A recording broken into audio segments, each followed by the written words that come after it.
আবার চলে আসলাম ভাই বোনদের মাঝে আমি আরেক আইটেমের পিঠা নিয়ে। শীত মানে পিঠা, শীত মানে পিঠাপুলি। শীতের আমেজে পিঠা না খেলে কি আর ভালো লাগে। শীত আসলেই নানান আইটেমের পিঠা বানানো হয় আর পিঠাগুলো খেতেও অনেক ভালো লাগে। চলুন আমি এই পিঠাটা কিভাবে বানাইছি সেটাই দেখাবো। তার জন্য আমি একটা বলের ভিতরে নিয়ে নিয়েছি কিছু আটা। এটা হচ্ছে চাউলের আটা আর দিয়ে দিব চিনি। চিনি দিয়ে চাউলের আটাটা দিয়ে কিছু ময়দা দিব, দিয়ে আমি গরম দুধ দিয়ে এই আটাটা আমি রেডি করে নিব। আটাটা আমার রেডি হয়ে গেছে, চুলায় দুধ দিয়ে দিয়েছি। দুধটা ভালো করে আমি জাল পাইরা নিয়েছি, দিয়ে দিলাম 2টা তেজপাতা, এলাচ, দারচিনি আর সাথে দিয়ে দিলাম নারকেল। নারকেলটা দিয়ে কিছুক্ষণ নাড়াচাড়া করে দিয়ে দিব চিনি। চিনিটা আপনাদের পরিমাণ মতো আপনারা দিতে পারেন, যে যেরকম মিষ্টি খান সেরকমই আপনারা মিষ্টি ব্যবহার করতে পারেন। এভাবে আমি নাড়াচাড়া করে দিয়ে দিলাম একটু ফাঁকি দুধের গুঁড়া আর দিয়ে দিলাম চাউলের আটার গুঁড়া। এটি দিয়ে ভালো করে নাড়াচাড়া করে আমি এই হালুয়াটা তৈরি করে নেব। হালুয়াটা আমার তৈরি হয়ে গেছে। হালুয়াটা এখন নামিয়ে রাখবো।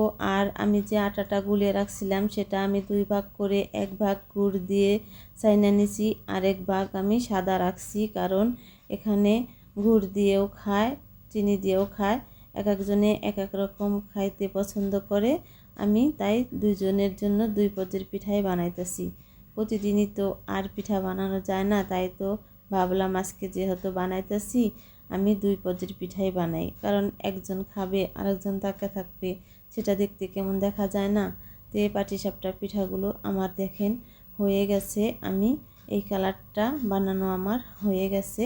এখন আমি বানাবো সাদা সাদা যে আটাগুলো গুলিয়ে রাখছি সেগুলা। দেখেন মাশাআল্লাহ অনেক সুন্দর দেখতে হচ্ছে। আর এটা হচ্ছে সাদা। এটা আমি ভালো করে নাড়াচাড়া করে নিয়ে প্যানে তেল দিয়ে দিলাম। এটা হচ্ছে সাদা চিনি দিয়ে বানাইছি। এটা খাইতেও ভালো লাগে অনেক।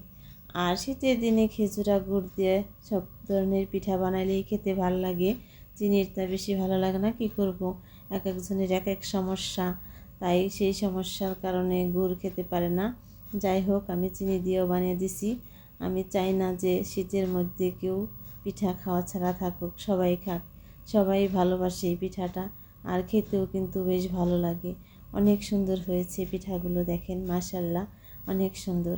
আপনারাও এভাবে বাসায় বানিয়ে খাইবেন।